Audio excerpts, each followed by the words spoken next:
Hello everyone, beautiful good morning to all. I am Pooja and welcome back to my channel.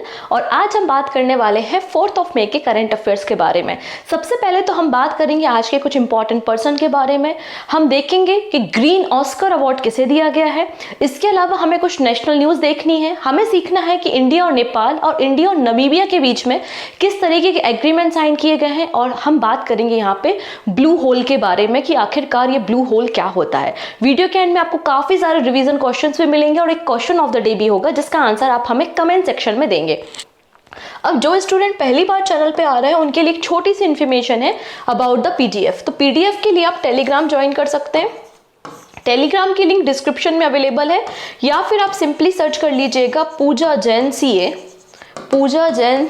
247, तो भी आप मेरे Telegram तक पहुंच जाएंगे और वहां से आप फ्री ऑफ कॉस्ट पीडीएफ को डाउनलोड कर सकते हैं। डेली सुबह 8 बजे मेरी क्लास यहां पर होती है और ये क्लास आपके सभी के सभी कॉम्पिटिटिव एग्जाम के लिए इंपॉर्टेंट है, चाहे आप रेलवे की तैयारी कर रहे हो, एसएससी की तैयारी कर रहे हो या फिर स्टेट एग्जाम की प्रिपरेशन कर रहे हो। क्लियर है इतनी चीजें। अब एक सजेशन है मेरा, और वो सजेशन सुन लीजिए, शायद आपको काम आ जाए ये सजेशन। मैंने टॉप 100 अप्रैल मंथ के जो MCQ हैं उन्हें कवर करा दिया है और प्लेलिस्ट में मंथली कंपाइलेशन में आपको ये वीडियो देखने को मिल जाएगा। इस वीडियो को आप कर लीजिएगा। मैं ये गारंटी देती हूँ इस वीडियो में जो 100 क्वेश्चन है उनमें से कई सारे क्वेश्चन आप अभी जो एग्जाम लिखने वाले हो, देने वाले हो, वहां पर ये क्वेश्चन डेफिनेटली मिलेंगे। ठीक है, ये मेरा पास्ट एक्सपीरियंस कहता है ये क्वेश्चन आपको मिलेंगे, तो ये आपके लिए सजेशन है। ओके, तो पहले पर्सन जो न्यूज में है उनका नाम क्या है? Doctor Purnima Devi. Doctor Purnima Devi Barman gets green Oscar Whitley gold award 2024। तो इन्हें सेकेंड टाइम, पूर्णिमा देवी जी को सेकेंड टाइम ये जो ग्रीन ऑस्कर है, व्हीटली गोल्ड अवार्ड, ये दिया जा रहा है। क्यों दिया जा रहा है? आपको यहाँ पर एक पिक्चर देख रही होगी एक इंडेंजर बर्ड की। ये इंडेंजर बर्ड जो है वो सारस है, आसाम में पाया जाता है, आसाम के वेटलैंड्स में। और इसे कंजर्व करने के लिए, इसको संरक्षित करने के लिए इन्होंने काफी ज्यादा काम किए हैं। इसलिए डॉक्टर पूर्णिमा देवी वर्मन को ये ग्रीन ऑस्कर अवार्ड दिया जा रहा है। इसे हम हर जिला के नाम से भी जानते हैं, हर जिला के नाम से भी जानते हैं। आसाम गवर्नमेंट ने 7 अक्टूबर को, 7 अक्टूबर 2022 को कहा था कि एवरी ईयर हम 7 अक्टूबर को हर जिला डे सेलिब्रेट करेंगे बेसिकली, जो कि इंडिकेट करता है कि हमें इस पक्षी को संरक्षित करना है। ठीक है, जैसा कि मैंने कहा ये सेकेंड नंबर का अवार्ड है जो कि डॉक्टर वर्मन को दिया जा रहा है। इसके पहले 2017 में भी इन्हें ये अवार्ड दिया जा चुका है। ठीक है, अब यहाँ पे डॉक्टर वर्मन का ये कहना है जो हर जिला वर्ड है इसकी पॉपुलेशन हमें 5000 करनी है। कब तक? 2030 तक। और इसलिए इंडिया और कंबोडिया ज्वाइंटली मिलके ये इनिशिएटिव लेते हैं और डायरेक्शन में काम करेंगे कि हर जिला जो पक्षी है उसकी जनसंख्या, उसकी जो सेंसस है वो 2030 तक 5000 पहुंच जाए। डन। अब बात करेंगे व्हीटली अवार्ड के बारे में। तो व्हीटली अवार्ड की शुरुआत 2007 में हुई थी। Whitley award basically Whitley fund of nature के द्वारा दिया जाता है और इस फंड को यूके में रजिस्टर किया गया है 1993 में। तो ये फंड बेसिकली इस अवार्ड को देता है 2007 से। अब देखेंगे आप 7 पर्सन है, ये 7 लोगों के नाम है जिन्हें 2024 का व्हीटली गोल्ड अवार्ड दिया जा रहा है। अब इन 7 लोगों के नाम आप याद नहीं रखेंगे। पहला नाम आपको जो याद रखना है वो डॉक्टर पूर्णिमा देवी वर्मन का नाम है, जो आसाम से, इंडिया से बिलोंग करती हैं। जब नाम आपको ये वाला याद हो जाए तो आप यहाँ पर नेपाल के राजू शर्मा का नाम भी याद रख सकते हैं, क्योंकि नेपाल हमारा एक अच्छा पड़ोसी है, तो इनका नाम आप याद रख सकते हैं। ठीक है, फिर अगला हमारा जो पड़ोसी है वो है भूटान। तो भूटान में आप देखेंगे क्वेनजैंग दोरजी, इनको ये अवार्ड दिया गया है। तो आप अपने पड़ोसियों के नाम देख लीजिए और अपने देश के लोगों का नाम देख लीजिए, इतना काम कर लो बस काफी है। अब पहले इंडियन जिन्हें व्हीटली गोल्ड अवार्ड दिया गया था 2007 में, वो कौन है? अर्चना गोडबोले आपको देखने को मिल जाएंगी। डन। चलिए अब हम नेक्स्ट बात करेंगे एक मीटिंग के बारे में, यूनाइटेड नेशन पॉपुलेशन फंड की मीटिंग। और इसमें इंडिया को रिप्रेजेंट कर रही हैं 3 महिलाएं। ठीक है, actually United nation population fund की एक मीटिंग हो रही है और इसे यूनाइटेड नेशन मतलब न्यूयॉर्क में ऑर्गेनाइज किया जा रहा है। इस मीटिंग का एजेंडा है कि पॉलिटिकल रिप्रेजेंटेशन वीमेंस का क्या है, पॉलिटिकल रिप्रेजेंटेशन महिलाओं का क्या है, जिसके लिए इंडिया की तरफ से 3 इलेक्टेड फीमेल्स इसको रिप्रेजेंट करेंगी, जिनमें से पहली आपको राजस्थान की नीरू यादव देखने को मिल जाएंगी। तो government of India has selected 3 elected women representative, Neeru Yadav from Rajasthan, Supriya Das Datta and Kunuku Hema Kumari. ये 3 लोग यहाँ पे रिप्रेजेंट करेंगे मीटिंग को। कौन सी मीटिंग है ये? United Nation localizing the SDG women in local governance in India lead the way. ये इस इवेंट की थीम या एक इवेंट का एजेंडा हो सकता है। ये जो मीटिंग है, इस मीटिंग को इंडिया की तरफ से इंडिया के डेलीगेशन को लीड कौन करेगा? तो इंडिया के डेलीगेशन को लीड करेगा मिनिस्ट्री ऑफ पंचायती राज के सेक्रेटरी, जिनका नाम है विवेक भारद्वाज। अब इस पूरे इवेंट को ऑर्गेनाइज कौन करा रहा है? तो मिनिस्ट्री ऑफ पंचायती राज करा रही है। हमारा जो परमानेंट मिशन है इंडिया में, आपने रुचिका कंबोज का नाम सुना होगा, तो जो परमानेंट मिशन है इंडिया में वो और यूनाइटेड नेशन पॉपुलेशन फंड, ये तीनों मिलकर इस मीटिंग को आयोजित कराने वाले हैं। ठीक है, कहां पर? यूएसए में, न्यूयॉर्क में। आपको समझ में आ ही गया होगा इसका विषय क्या है, पॉलिटिकल लीडरशिप, महिलाओं का क्या यहाँ पे योगदान है। इसके अलावा यहाँ पे सस्टेनेबल डेवलपमेंट क्या क्या काम चल रहा है, किस डायरेक्शन में हम काम कर रहे हैं, उस पर भी डिस्कशन किया जाएगा। यूनाइटेड नेशन ने सस्टेनेबल डेवलपमेंट गोल को अनाउंस किया था 2015 में और टारगेट कब तक का है? 2030 तक, 2030 तक इनको फुलफिल करना है। नेक्स्ट पर्सन जो न्यूज में है वो आते हैं सोलोमन आइलैंड से। आप यहाँ पे पिक्चर में देख सकते हैं सोलोमन आइलैंड कहाँ पर है? पैसिफिक ओशियन में है। ठीक है, और एक आइलैंड नेशन आपको प्रशांत महासागर में देखने को मिलता है, जिसकी कैपिटल क्या दिखेगी? होनीहारा इसकी कैपिटल देखने को मिलेगी। और सोलोमन आइलैंड में रिसेंटली प्राइम मिनिस्टर के इलेक्शन हुए थे और प्राइम मिनिस्टर कौन बन गए हैं? तो आंसर हो जाएगा जेरेमिया मेनेले। यहाँ पे नए प्राइम मिनिस्टर बन गए हैं सोलोमन आइलैंड के। एंड लास्ट पर्सन जो न्यूज में है उनका नाम क्या है? Devon Thomas. डेवॉन थॉमस जो कि वेस्ट इंडीज के एक क्रिकेटर हैं और इन्हें 5 सालों के लिए बैन कर दिया है आईसीसी ने। इन पे करप्शन चार्जेस यहाँ पे लगाए गए थे। ठीक है, डन। चलिए अब बात कर लेते हैं एक जीआई टैग के बारे में। आप यहाँ पर एक पिक्चर देख रहे होंगे, ये कच्छ का टेक्सटाइल क्राफ्ट है जिसका नाम है अजरक। तो कच्छ के अजरक टेक्सटाइल क्राफ्ट को रिसेंटली जीआई सर्टिफिकेशन दिया गया है। ये जो आपको टेक्सटाइल क्राफ्ट देखने को मिल रहा है गुजरात में, गुजरात के स्पेशली जो सिंध और कच्छ का एरिया है वहां पर आपको ये क्राफ्ट देखने को मिल जाता है। यहाँ पर जो शब्द आता है ना अजरक, अजरक का मतलब होता है इंडिगो, नील। तो नीले कलर को ये इंडिकेट बेसिकली करता है और लगभग 400 साल पुराना ये क्राफ्ट है, जो कि इस पूरे एरिया में जो सिंध मुस्लिम रहते थे उन्होंने इस क्राफ्ट को ओरिजिनेट किया था। तो आपको याद रखना है अजरक क्राफ्ट या टेक्सटाइल कहां से है? कच्छ से है, जिसे रिसेंटली जीआई सर्टिफिकेशन दिया गया है। डन। कच्छ की खारक को भी जीआई सर्टिफिकेशन दिया जा चुका है, हमने आई थिंक फरवरी या मार्च में डिस्कस किया था। चलिए नेक्स्ट बात करेंगे अमूल के बारे में। आप सभी को तो पता ही होगा कि अमूल हमारे देश का one of the most famous milk brand है, करेक्ट। और अमूल ने अपना इंटरनेशनल ऑपरेशन भी स्टार्ट किया और अमूल ने अपनी पहली मैन्युफैक्चरिंग कंपनी या मैन्युफैक्चरिंग फैसिलिटी यूएसए में स्टार्ट की थी। ये बात भी मैंने आपको डिस्कस की थी। तो Amul become the lead sponsor for USA and South Africa in T20 World Cup 2024। हम सभी को पता है जो 9th नंबर का T20 वर्ल्ड कप होना है वो आप देखेंगे वेस्ट इंडीज में होना है और यूएसए में होना है। तो यहाँ पर यूएसए और साउथ अफ्रीका की जो टीम है उसको स्पॉन्सर कौन कर रहा है? अमूल कर रहा है। ठीक है, अमूल कर रहा है, इतनी चीजें हमको याद होनी चाहिए। Amul was named the lead arm sponsor of the USA national cricket team और यूएसए में इन्होंने अपना ऑपरेशन भी स्टार्ट किया है। डन। अब इसके पहले मैंने एक और आपको एग्जांपल दिया था नंदिनी के बारे में। नंदिनी एक मिल्क ब्रांड है जो कि कर्नाटका बेस्ड इंडिया का एक मिल्क ब्रांड है और वो भी आईसीसी वर्ल्ड कप में 2 टीम्स को स्पॉन्सर करने वाला है। वो 2 टीम्स कौन सी हैं आप मुझे बताएंगे कमेंट सेक्शन में और ये आपका पहला क्वेश्चन ऑफ द डे होगा। अगर आप डेली करंट अफेयर्स देखते हो तो आपको डेफिनेटली पता होगा कि वो 2 टीम्स कौन सी है जिसको नंदिनी स्पॉन्सर करेगा। ठीक है, अमूल तो हमने देख लिया, यूएसए और साउथ अफ्रीका की टीम। नेक्स्ट है NPCI, national payment corporation of India. ये हमारे देश का एक अम्ब्रेला ऑर्गेनाइजेशन है फॉर डिजिटल ट्रांजैक्शन। आप जिस भी प्रकार के डिजिटल ट्रांजैक्शन करते हैं, चाहे वो भीम से कर रहे हो या यूपीआई से कर रहे हो, उन सारे डिजिटल ट्रांजैक्शन का जो आपका अम्ब्रेला बॉडी है वो कौन सा है? एनपीसीआई है। अभी न्यूज में क्यों है? क्योंकि एनपीसीआई ने एक पैक्ट साइन किया है with bank of Namibia for developing UPI like instant payment system. अब हमारा जो एनपीसीआई है ना, एनपीसीआई की एक इंटरनेशनल आर्म है, उसका नाम क्या है? एनपीसीआई इंटरनेशनल पेमेंट लिमिटेड और बैंक ऑफ नमीबिया के बीच में एक एग्रीमेंट हुआ है। एनपीसीआई ने कहा है यूपीआई की तरह आप भी इंस्टेंट पेमेंट एक नेटवर्क, एक सिस्टम को डेवलप करो और उस सिस्टम को डेवलप करने में हम आपकी मदद करेंगे। इसलिए आपको न्यूज में देखने को मिलेगा। एनपीसीआई का फॉर्मेशन अगर देखेंगे तो रिजर्व बैंक ऑफ इंडिया और इंडियन बैंक एसोसिएशन ने under the payment and settlement system act 2007 के बाद इसका फॉर्मेशन किया था। Done. Next, ICICI Bank joined India's top 5 companies with market cap surpassing 8 trillion rupees.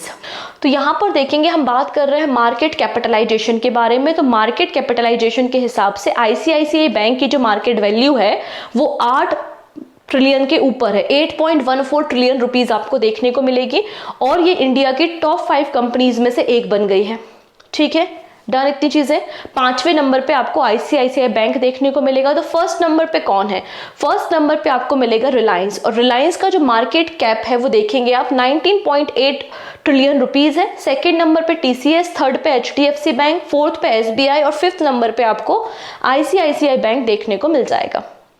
Next है United Nations first international conference on digital public infrastructure.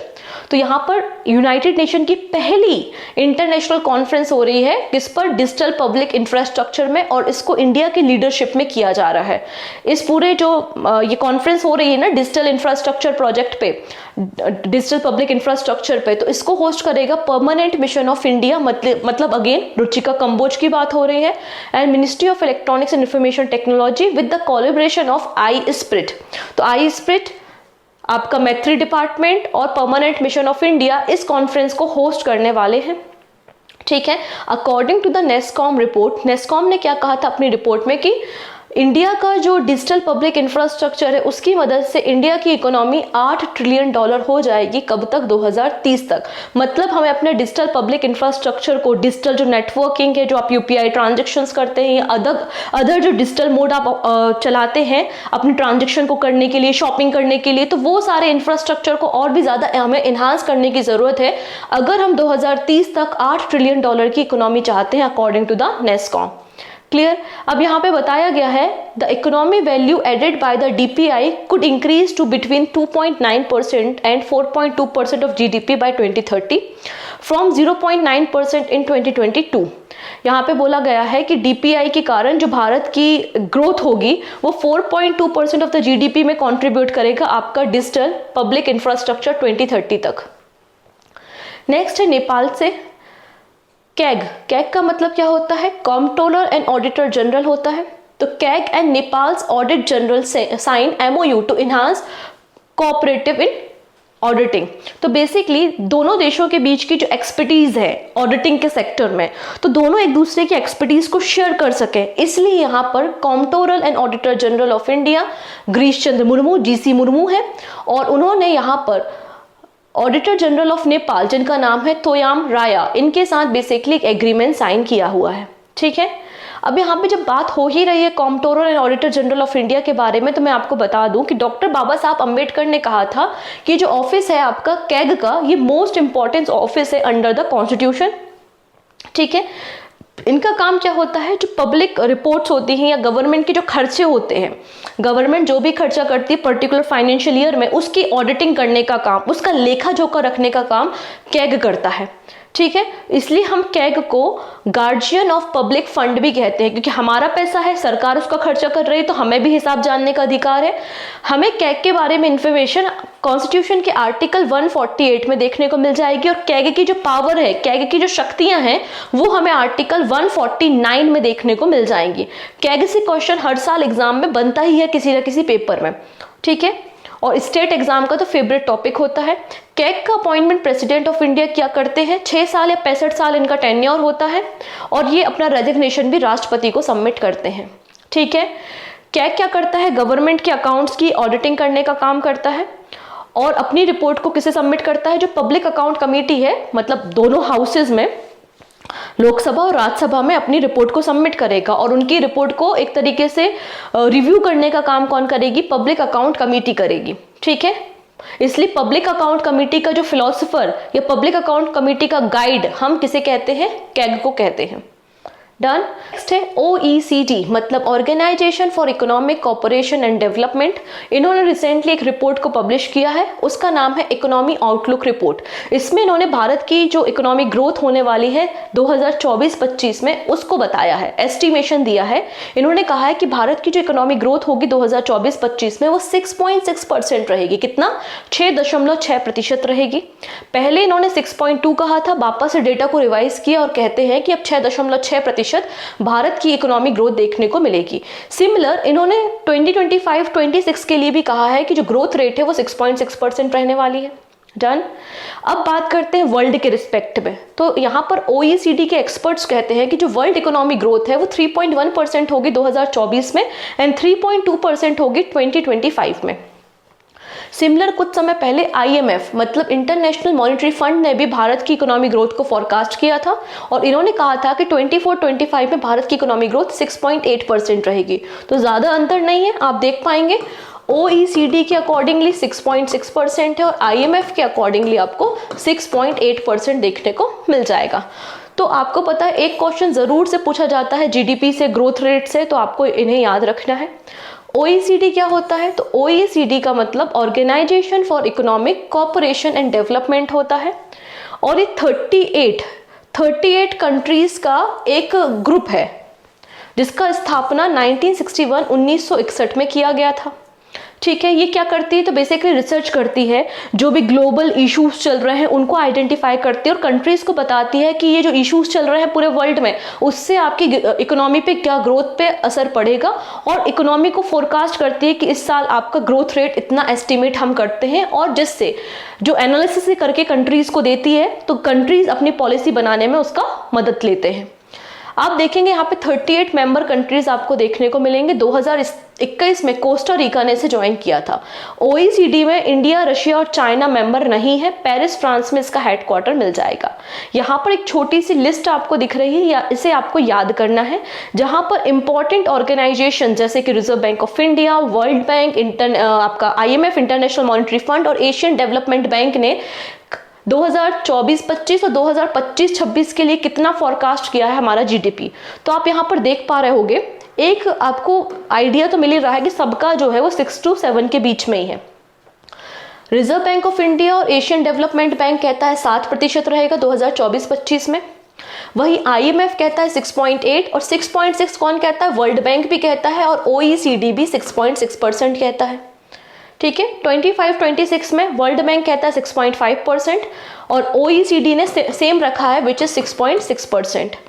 IMF के accordingly 6.5 और Asian development के accordingly 7.2% आपको भारत की ग्रोथ रेट मिलेगी 2024-25-26 में। ठीक है, नेक्स्ट है Air India launch Airbus A350-900 on Delhi Dubai route marks international debut. पहली बार एयरबस का ये जो क्राफ्ट है A350 पहली बार दिल्ली से दुबई के बीच में उड़ान भरेगा। ठीक है, मतलब इसलिए बोला जा रहा है ये इसका डेब्यू है। तो एयर इंडिया ने अपना एक ऑपरेशन स्टार्ट किया है और अपना जो एयरबस A350-900 एयरक्राफ्ट है ये दिल्ली से दुबई के बिजी रूट में ट्रेवल करेगा। ठीक है, और इसका पहला इस तरीके का डेब्यू है ये। डन इतनी चीजें। Air India become the only carrier to operate the A350 Airbus between India and Dubai। ये आपको एक लॉन्ग रेंज पैसेंजर एयरक्राफ्ट देखने को मिलेगा A350, जिसमें 300 से लेकर 350 पैसेंजर बैठ सकते हैं और ये लगभग 1500 किलोमीटर तक की रेंज को कवर करने में कैपेबल मिलता है। नेक्स्ट बात करेंगे चैंग 6 के बारे में। ये चैंग 6 चाइना का एक लूनर मिशन है जिसको रिसेंटली लॉन्च किया जा चुका है। ठीक है, इसलिए न्यूज में है। तो चाइना ने रिसेंटली अपना चैंग 6 मिशन को लॉन्च किया है 3 मई को। ठीक है, ये क्या करेगा? चंद्रमा के चारों तरफ चक्कर लगाएगा, डिफरेंट सैंपल कलेक्ट करेगा और उन सैंपल को अर्थ पे, उन पिक्चर्स को अर्थ पे भेजेगा। उसके अलावा फिर ये क्या करेगा? जो साउथ पोल है, साउथ पोल में आपको एक क्रेटर देखने को मिलेगा। क्रेटर क्या होता है? जैसे कि कभी वॉल्केनो इरप्शन हुआ, और वॉल्केनो इरप्शन जब होता है तो एक बड़ा सा गड्ढा बन गया जिसमें पानी वगैरह भर गया, या कोई एस्ट्रॉइड, कोई एक टुकड़ा, क्षुद्र ग्रह का टुकड़ा जब मून से टकराया होगा तो मून में एक गड्ढा हो गया होगा, उसे हम एक नाम देते हैं जिसको हम क्रेटर कहते हैं। जैसे कि इंडिया में लोनार लेक है, महाराष्ट्र में है, जो कि एक क्रेटर है। समझ में आ रहा है?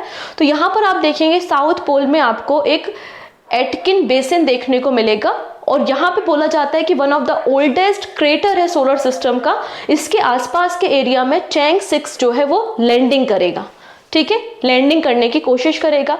अब ये जो चैंग 6 मिशन है चाइना का, ये अपने साथ पाकिस्तान, फ्रांस, इटली और स्वीडन के भी पेलोड को, उनके सैटेलाइट को भी कैरी करके ले जा रहा है। यहाँ पर साउथ पोल है, और साउथ पोल से कुछ दूरी पे आपको यहाँ पर ये एटकिन क्रेटर देखने को मिलेगा। इसी एरिया के आसपास ये जो चैंग 6 है ये लैंड करने की कोशिश करेगा। ठीक है, अब पाकिस्तान का जो ये क्राफ्ट लेकर जा रहा है, जो सैटेलाइट लेकर जा रहा है, उसका नाम है आई क्यूमर क्यूबसेट। ठीक है, तो आई क्यूब किसका सैटेलाइट है? पाकिस्तान का, जिसको लेके जा रहा है चाइना का मिशन। इसमें आपको 2 कैमरास देखने को मिलेंगे जो मून की सरफेस के पिक्चर्स को क्लिक करके अर्थ पे भेजने का काम करेगा। ओके, इतनी चीजें। अब यहाँ पर जो मिशन भेजा जा रहा है ये अपोजिट साइड में, मतलब साउथ पोल के आसपास के एरिया में भेजा जा रहा है सैंपल को कलेक्ट करने के लिए, और जो पीछे वाला एरिया है वो हमको अर्थ से दिखाई नहीं देता। इसके अलावा चाइना का अपना एक प्लान है कि अपने क्रू मेंबर्स को वो चंद्रमा की सतह पर उतारेंगे। कब तक? 2030 तक। ठीक है, ये जो मिशन लॉन्च किया गया है ये 53 डेज का मिशन है, बेसिकली चैंग 6 मिशन। डन। चलिए नेक्स्ट बात करते हैं तामजा ब्लू होल के बारे में। अभी तामजा ब्लू होल कहाँ पर है, पहले इसकी लोकेशन थोड़ा सा देख लेते हैं। जो कि वर्ल्ड का डीपेस्ट ब्लू होल है और इसे डिस्कवर किया गया है मैक्सिको में। अगर आप इसकी लोकेशन देखना चाहो तो यहाँ पर है, ये नॉर्थ अमेरिका और ये आपका साउथ अमेरिका। ये गल्फ ऑफ मैक्सिको या मैक्सिको की खाड़ी है। तो मैक्सिको की खाड़ी के पास यहाँ ये जो आपको रेड कलर का स्पॉट दिख रहा है, यहीं पर इस ब्लू होल को डिस्कवर किया गया है, और इस ब्लू होल को बोला गया है नाम तामजा ब्लू होल, जो कि वर्ल्ड का डीपेस्ट ब्लू होल बताया जा रहा है। सो ब्लू होल होता क्या है? तो बेसिकली जो कोस्टल एरियाज है वहां पर इस तरीके के स्ट्रक्चर का फॉर्मेशन होता है। पहली चीज तो ये, तो blue hole are formed in the coastal region in the soluble bed rock, जैसे कि लाइमस्टोन, मार्बल या जिप्सम की रॉक है। तो जब वो रॉक है तो लगातार पानी के कांटेक्ट में आती हैं, दरारों में पानी भर जाता है, लगातार जो रॉक्स हैं उनको वो मेल्ट करते जाती हैं, घोलते जाती हैं, और उसके बाद एक गड्ढा हो जाता है बहुत गहरा सा, उसको ही बेसिकली ब्लू होल कहा जाता है। ठीक है, आप अगर पिक्चर से देखोगे तो ज़्यादा अच्छे से मुझे लगता है क्लियर हो पाएगा। देखिए इस तरीके से यहाँ पे अंदर मान लेते लाइमस्टोन या जिप्सम की रॉक्स रही होंगी, पानी अंदर गया, इतना सॉल्टी वाटर है, धीरे धीरे धीरे हजारों लाखों साल लग जाते हैं, और यहाँ पर इस तरीके से एक पूरा गड्ढा बन गया। ठीक है, तो इसी ही हम क्या कहते हैं? ब्लू होल कहते हैं। ये जो ब्लू होल है ये 420 मीटर या फिर 1380 फीट आपको डीप ये मिलेगा, इसलिए इसको वर्ल्ड का deepest sink hole under water या ब्लू होल कहा जा रहा है। कहाँ पर देखने को मिलेगा ये? तो it is located in Chetumal bay of the south east coast of the Yucatan peninsula. ये युकतन पेनिनसुला कहाँ है? तो आप यहाँ पे देखेंगे पेनिनसुला क्या होता है? जमीन का वो टुकड़ा जो तीनों तरफ से पानी से घिरा हुआ होता है, उसे हम पेनिनसुला कहते हैं।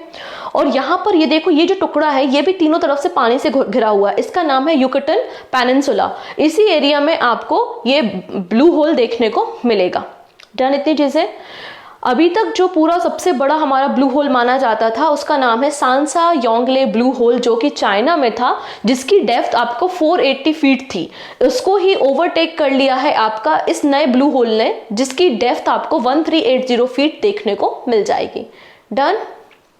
चलिए अब बात करते हैं कुछ क्वेश्चन आंसर के बारे में। पहला क्वेश्चन क्या है? कल हमने डिस्कस किया था कि India 46 Antarctic treaty consultative meeting और 26 meeting on committee for environmental protection को होस्ट करेगा। कब से कब तक? 20 मई से लेकर 30 मई तक। पूछा जा रहा है किस सिटी में इसे होस्ट किया जाएगा। याद करो, मैंने कल बताया था कोची, केरला में। ऑप्शन डी बिल्कुल करेक्ट हो जाएगा। इंडिया ने रिसेंटली जो पेट्रोलियम क्रूड है उस पे विंडफॉल टैक्स को घटा दिया है, कम कर दिया है। ये विंडफॉल टैक्स 9,600 रुपीज से घटकर अब कितना हो गया है? तो आंसर हो जाएगा 8,400 रुपीज कर दिया गया है विंडफॉल टैक्स। नेक्स्ट है Hitesh Sethia has been appointed as the MD and CEO of the which company for 3 years। तो हितेश सेठिया को 3 सालों के लिए जियो फाइनेंशियल सर्विस का नया एमडी एंड सीईओ अपॉइंट किया गया है। ऑप्शन सी बिल्कुल करेक्ट हो जाएगा। चैंग E6 लूनर मिशन किस कंट्री का मिशन है जो कि ट्रिप करेगा मून की? आंसर हो जाएगा चाइना का मिशन आपको देखने को मिल जाएगा। Option D is the right answer. Recently किस आईआईटी ने पेटेंट ग्रांट किया है इसके कॉस्ट इफेक्टिव इन्वर्टर को रेडी करने के लिए? याद करो, मैंने एक इन्वर्टर के बारे में आपको बताया था। आंसर है आईआईटी पटना। नेक्स्ट है which company will be lead arm sponsor for USA cricket team in ICC men's T20 world cup? तो अमूल के बारे में बात की थी। यूएसए और साउथ अफ्रीका की टीम के लिए बेसिकली स्पॉन्सर रहेगा। Amul is the right answer. Next है NPCI International Payment Limited has signed an agreement with Blank to support them developing an instant payment system like Unified Payment Interface for Blank। ये बात बोली जा रही है। तो देखेंगे यहाँ पे बोला गया है बेसिकली एनपीसीआई ने बैंक ऑफ नमीबिया के साथ एक एग्रीमेंट साइन किया है और दोनों यूपीआई जैसा एक पेमेंट सिस्टम को डेवलप करेंगे फॉर नमीबिया। तो ऑप्शन नंबर बी यहाँ पे करेक्ट है। Option number B is the right answer. Next है नेशनल जूट बोर्ड जो कि कोलकाता में है और ये मिनिस्ट्री ऑफ टेक्सटाइल के अंदर काम करता है। तो नेशनल जूट बोर्ड का सेक्रेटरी सचिव किसे बनाया गया है? तो ये आंसर हो जाएगा option number A Shashi Bhushan Singh. Shashi Bhushan Singh, option A. And this is question of the day. Indian army and Puneet Balan group ने रिसेंटली इंडिया का पहला कॉन्स्टिट्यूशन पार्क कहां पर इनॉग्रेट किया है? बेंगलुरु में, न्यू दिल्ली में, चेन्नई में या फिर पुणे में? जो भी आंसर आपको लगता है सही आप हमें कमेंट सेक्शन में बता सकते हो। 2 क्वेश्चन मैंने पूछे हैं, एक नंदिनी के बारे में पूछा था मैंने और दूसरा क्वेश्चन स्क्रीन पे है। दोनों के आंसर आप कमेंट में दे सकते हैं। बाकी सारी बातें हम नेक्स्ट वीडियो में डिस्कस करते हैं। जाते जाते लिंक को शेयर जरूर करेंगे और पहली बार आ रहे हो तो सब्सक्राइब करके जाना। Take care.